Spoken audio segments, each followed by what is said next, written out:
Hi നമസ്കാരം. ഞാൻ വേടനെ കുറിച്ച് 2 വാക്ക് പറയാനാണ് വന്നത്. വേടന് അവാർഡ് കിട്ടി. സന്തോഷം. അത് ഓരോ ചേച്ചിമാർക്കൊന്നും സഹിക്കുന്നില്ല.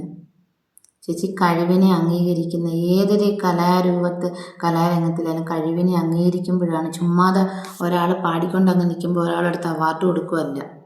അവരെ ആ പാട്ടിനെ അംഗീകരിച്ചിട്ടും അത് നല്ലതാണെന്ന് തോന്നിയിട്ട് ഒരാൾക്ക് ഒരു അവാർഡ് കൊടുക്കുന്നത്. എന്തിനൊക്കെയാണ് ചേച്ചി നിങ്ങൾ വന്നിന്ന് പറയുന്നത്? പീഡിപ്പിച്ചവൻ അവാർഡെന്ന്. വേറെ ആരും പീഡിപ്പിച്ചിട്ടില്ലേ ചേച്ചി ഈ നാട്ടിൽ?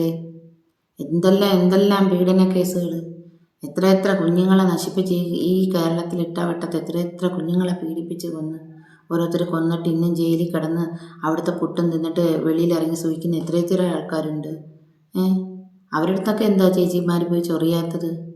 വേടൻ ചെയ്തു എന്നിട്ട് ചെയ്തിട്ട് എന്തേ ഇത് പുറത്തോട്ട് കൊണ്ടുവരാഞ്ഞത്? ഒരു കാലത്തും ഞങ്ങളെപ്പോലുള്ള ആൾക്കാർ മുന്നോട്ട് വരാൻ നിങ്ങളെപ്പോലുള്ള കുറച്ച് ആൾക്കാർ സമ്മതിക്കത്തില്ല. എല്ലാവരെയും ഞാൻ പറയുന്നില്ല കേട്ടോ, അത് പറയാനുള്ള യോഗ്യത എനിക്കില്ല. പക്ഷേ പാവപ്പെട്ടവരെ സ്നേഹിക്കുന്ന ആൾക്കാർ ഇഷ്ടം പോലെ, ജാതിയും മതവും നോക്കാതെ എല്ലാവരും മനുഷ്യരാണെന്ന് കണ്ടിട്ട് സ്നേഹിക്കുന്ന ആൾക്കാരും ഉണ്ട്, ഇല്ലെന്ന് ഞാൻ പറയുന്നില്ല. പക്ഷേ ഇത്രയും മോശപ്പെട്ട വർത്തമാനങ്ങൾ പറയുന്ന സ്ത്രീകളും ഉണ്ടോയെന്ന് ഞാൻ ഇതായിപ്പോയി. എൻ്റെ അച്ഛൻ കർഷകനാണ്. ഞാൻ ഒരു താഴ്ന്ന ജാതിപ്പെട്ട ആളും തന്നെയാണ്. എനിക്കത് പറയുന്നതിന് ഒരു കുറച്ചിലുമില്ല. എൻ്റെ ജാതി പറഞ്ഞ് ഞാൻ എൻ്റെ ജാതിയെക്കുറിച്ച് കളിയാക്കി പറഞ്ഞ് മറ്റുള്ളവർ പറഞ്ഞാലും ഞാനത് ശ്രദ്ധിക്കാൻ പോകുന്നില്ല. കാരണം എന്നെക്കുറിച്ച് മോശമായിട്ട് പറയുമ്പം എനിക്ക് ജന്മം തന്ന എൻ്റെ അച്ഛനെ മോശം പറയുന്ന രീതിയാവത്തുള്ളൂ. എന്നെ ഇങ്ങനെ ആക്കി തീർത്ത എൻ്റെ പിതാവിൻ്റെ അടുത്ത് എനിക്ക് വളരെയേറെ നന്ദി, എൻ്റെ മാതാവും പിതാവിനോടും. എൻ്റെ അച്ഛനൊക്കെ പണ്ട് കാലത്തിൽ വയലുകളിലും കൃഷിപ്പണി ചെയ്തും വയലുകളിലും അവിടെ എല്ലാം കൃഷികൾ പണി ചെയ്ത് ഞാറിൻ്റെ പണിയായാൽ ഞാറടിക്കാൻ പോകുമായിരുന്നു, കിളയ്ക്കാൻ പോകുമായിരുന്നു, വെട്ടാൻ പോകുമായിരുന്നു. എല്ലാം എൻ്റെ അച്ഛൻ ചെയ്യാത്ത പണികളൊന്നുമില്ല. എൻ്റെ അച്ഛൻ അന്ന് ചേറിൽ കഷ്ടപ്പെട്ടതുകൊണ്ടാണ് ഇന്ന് ഞാൻ ചോറിൽ കൈ വയ്ക്കുന്നത്. അതുപോണക്കാണ് നമ്മുടെ തലമുറയ്ക്ക് മുമ്പുള്ളവരെ, നമ്മുടെ തലമുറ ഒരു കാലത്ത് എൻ്റെ അച്ഛൻ്റെ അമ്മയും അമ്മയുടെ അമ്മയൊക്കെ പറഞ്ഞ് ഞാൻ കേട്ടിട്ടുണ്ട്. തലമുറയ്ക്ക് മുമ്പുള്ളൊരു കാലത്ത് ഞങ്ങളെപ്പോലുള്ളവർ വിലയ്ക്ക് വാങ്ങിച്ച ഒരു കാലം ഉണ്ടായിരുന്നു, കണ്ടത്തി പൂട്ടാനും മെതിക്കാനും ചവിട്ടാനും ഒക്കെ.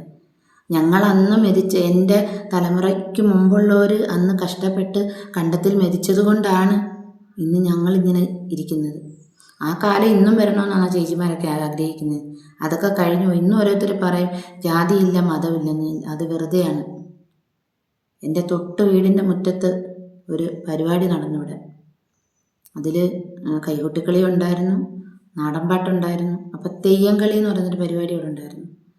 ഞാൻ എൻ്റെ മോളും കൈകൊട്ടിക്കളി പോയി പഠിച്ചതാണ്.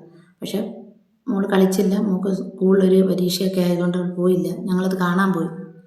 അപ്പോൾ അവിടെ തെയ്യം, അതിലെത്ര പേര് വിശ്വസിക്കുന്നു എത്ര പേര് അവിശ്വസിക്കുന്നു എന്നൊന്നും എനിക്കറിയത്തില്ല.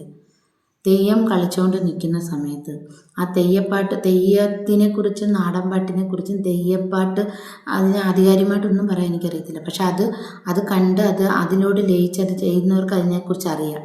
അപ്പം ഈ തെയ്യപ്പാട്ട് പാടുന്നതും ഈ തെയ്യം വരുന്നതൊക്കെ വെറുതെ ആപ്പവുപ്പായിട്ടല്ല. ഞാനൊരു മതത്തിനെ കുറ്റപ്പെടുത്തുമല്ല, ആപ്പവുപ്പായിട്ടല്ല. അവർ ഇത്ര ദിവസം വ്രതം അനുഷ്ഠിച്ച് അങ്ങനെയാണ് അവരൊരു തെയ്യം ഇറക്കുന്നത്.